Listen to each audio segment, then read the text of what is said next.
Doing a number of board roles. Was chairman of a number of public companies. The most profile one is West African Resources, which is developing a project in Burkina Faso. So still staying in the West African region. Calidus Resources here in Australia, developing a gold project in near Marble Bar, and then a small engineering group that we listed about this time last year. So busy enough.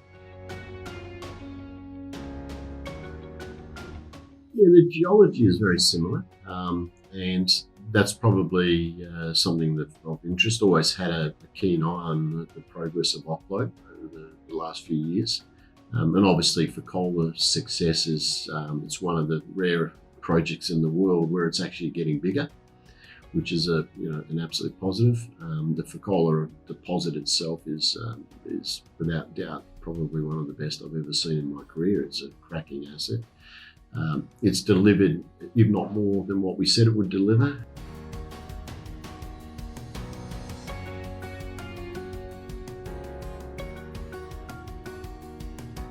And then obviously Mali. I know the landscape pretty well and the country well.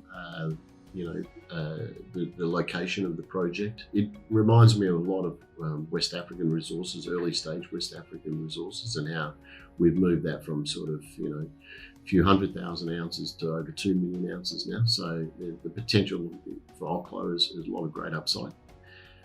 We need to obviously go and do the hard work, and we can do that.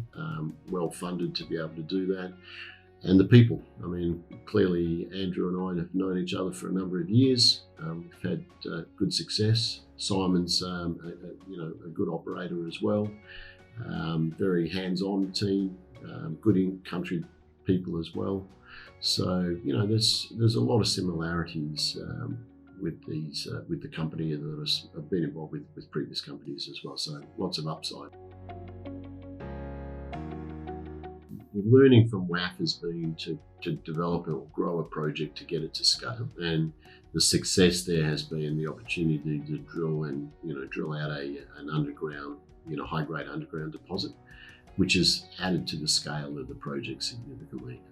So it comes back to working methodically, diligently, stay disciplined about the geological campaigns. Don't get too emotionally attached to them, and make sure that the investment dollar is well spent looking for the potential that you have on the concessions that you have. So that's really the learning. Been in and out of West Africa since 2000, early 2000s, and obviously worked in a number of countries in the region. I think the last count was probably 9. So I know the landscape pretty well. The key, success model that I've always adopted is getting, obviously, to know, the jurisdiction well.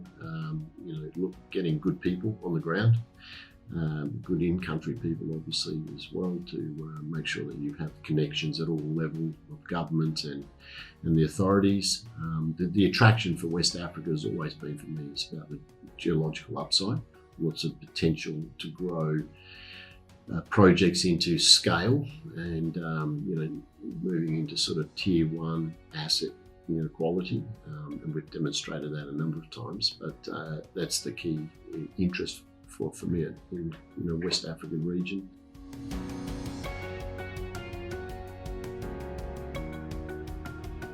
One of the key things for me is getting in at early stage.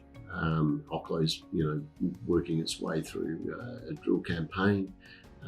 It's that assessment and priority targeting of the geological targets, obviously, that will come together as a team and work methodically through those.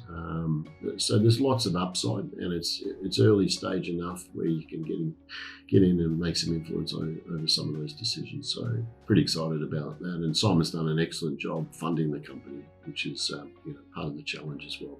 Working in the junior sector, gold explorer.